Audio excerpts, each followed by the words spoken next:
Hello guys and welcome back to the channel. Commander Landad here with another video on DC Legends. And today we're going to be taking a close look at the character for the month, which is Aquaman.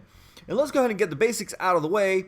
Aquaman is a mystical character. He is a support character, not a damage dealer, even though he is well capable of putting out some decent damage.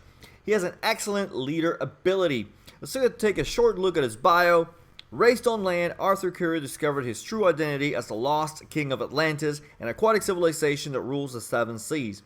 His affiliations are Atlantean, Justice League, powers, incredibly tough and durable, able to protect his team from attacks, and wield his mystical trident with devastating effect.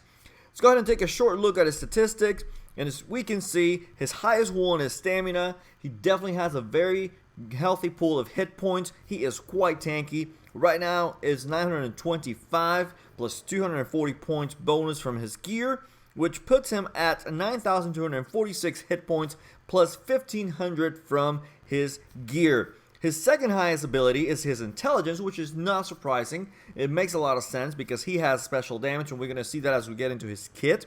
And right now it's sitting at 708 and at 110 points bonus from his gear. Now his third highest stat, I would say, his speed is 76, which is quite decent, and he gains 41 points when you take him to gear level 10. So not bad at all. Aquaman is definitely a hero that has very good legendary upgrades. He has several builds that you can use for him, and I can't see you going wrong with whichever one you pick. Now taking a very close look, or short look I should say, at his legendary form, we can see that he becomes much more armored up, and I do have an episode of taking him to legendary, so the Become a Legend episode for Aquaman, it is up right now, so you can watch that at the end of this video, and go ahead and see what I picked for him.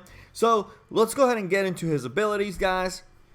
And here we go, we're talking about his abilities with first one, Might of the Ocean. This ability applies 3 mends or 3 bleeds, depending on what you get in that specific roll that you get for that attack. And this is a setup move, and it hits fairly decent. It has a fairly decent amount of damage to it, so definitely not a bad move at all. Now, the legendary upgrade for this ability gives him a 50% turn meter if the target is bleeding and Aquaman is mending. Now, if you play him on a bleed team or with someone who can apply mend, he will be taking advantage of this quite often. Depending on what you're going for, this could be a solid first upgrade for a fast composition team, or for a control team. I would say leave it for third, because he is well capable of using this ability and be able to take about 2 turns almost in a row, guys. So he can become very fast. His second ability is called I Am Your King. This is his buff ability. This ability applies critical immunity to the entire team, and it gives the entire team a 16% turn meter at max level. And if Aquaman is mending, it gives him 3 death immunities. This is a really awesome buff ability, and it's on a 2-turn cooldown, which means that you're able to use this frequently, and this is the reason he's become one of my favorites at this time. Now, the legendary upgrade for this ability, it allows him to use Might of the Ocean or his basic attack if he is mending. This makes this ability quite good because it does quite a few things all at once. You get the buff for the entire team, the turn meter, and it helps him get set up. All in all, I think this is a solid secondary upgrade for aggressive teams, or a third or fourth for control teams. Or if you want to do a hybrid team, or you could call it a hybrid team, you could definitely pick this one for second. Now, taking a look at his third ability, Trident of Poseidon. Now, this ability grants him 50% damage if the target is bleeding, and it gives 4 bleeds to the target if they are not bleeding at max level. This is a great ability for a bleed team in general, but in a control team, you probably are not going to be using this one much. That being said, this ability does a very decent amount of damage to a bleeding target. Now, the legendary upgrade for this ability stuns the enemy if they have 3 bleeds. This is very situational and specific to bleed compositions. However, I would say that it's still quite good. That doesn't make it bad by any means. He just has much better legendary upgrades in his kit. Now, this is his weakest one, but not bad at all, as I just said. Personally, I'm leaving this one for last, simply because his other upgrades are much better. But again, this isn't bad by any means. His fourth ability, he has 4 attacks, so that's really good. Maelstrom. This ability does damage and special damage to the enemy team if Mend is on Aquaman and if the bleed is on the enemy team. This is an AoE attack, and this ability is very situational, but it hits fairly hard for an AoE when the conditions are met. That being said, it probably won't see much use outside of a bleed team unless you get the awesome legendary upgrade, that then it becomes a great control move as well. So this ability becomes really good when you take it to legendary, because this ability takes away 40% turn meter from the entire enemy team. This is an amazing upgrade if you're going for a turn meter control composition. I would strongly recommend this one as a second for a control team and a third for a bleed team. But if you're going for more of a control team that doesn't depend on bleeds and turn meter, I would say to pick this one fourth.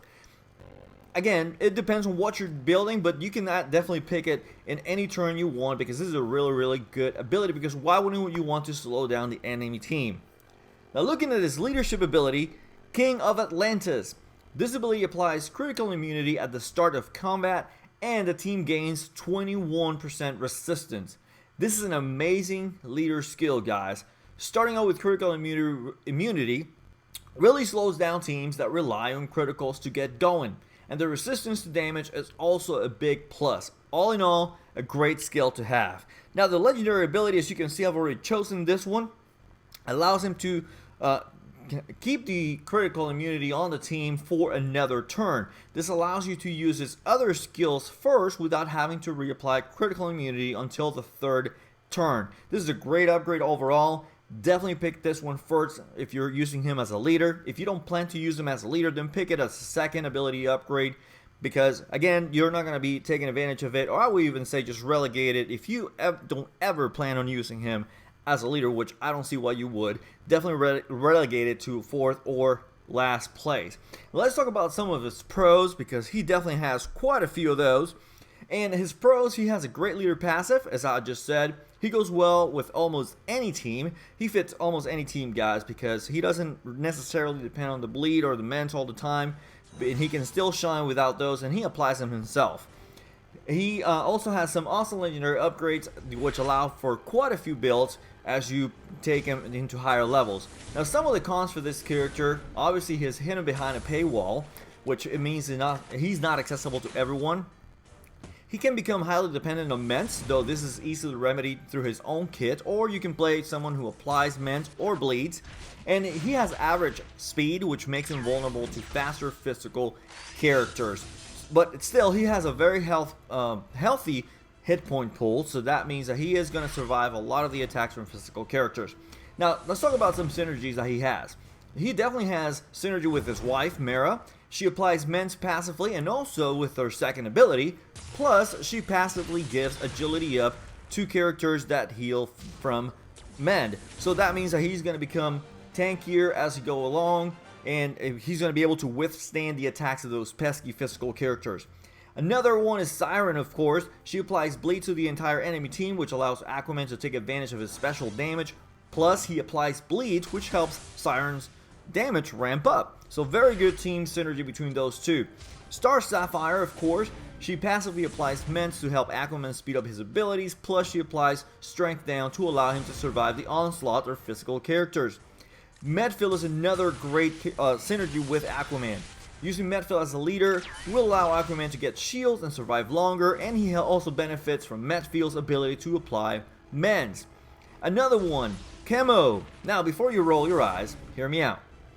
Chemo applies AoE bleeds, which help Aquaman use his special damage, and if you're running a full bleed team, by the time Chemo's turn rolls around, the whole team will have 6 bleeds or more, and Chemo can use Fallout and apply speed down and take away turn meter from the entire enemy team. So it's definitely a very good control composition. So don't discount Chemo, because he can be a very good character in certain compositions. Now, let me give you some ideas for some team compositions. Obviously, there's more than the 3 that I'm about to give you, but I just thought about giving you some ideas here. So the first one, I call it Claw and Dice, and we use Aquaman as the lead, Siren, Chemo, and Robin. And we're going to be using bleeds and turn meter manipulation to slow down enemies and shred them to pieces. The next one, we're going to use Aquaman as the lead again, Batman, World's Greatest Detective, Mera, and Chemo.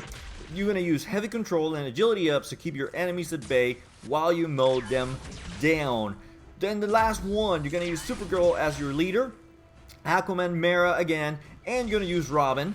And you're going to negate critical hits and critical damage while building your defenses, all the while pummeling your enemies to the ground and a few cuts here and there. So there you go, guys. This is Aquaman for you. What do you think of Aquaman? Do you think that he will finally change the meta in PvP? Which legendary upgrades did you choose for him and why, or which one would you choose if you had him? Because he is going to become available on an event that is going to start in about 5 days. Which teams have you come up with him? Let me know in the comment section below. And if you're new to the channel, please consider subscribing so that you don't miss out on all the great content I'll be bringing you in the days ahead. And if you would like to support the creation of more videos, click on the link to my PayPal tips jar in the video description below. And as always, guys, have a fantastic rest of your day and stay legendary.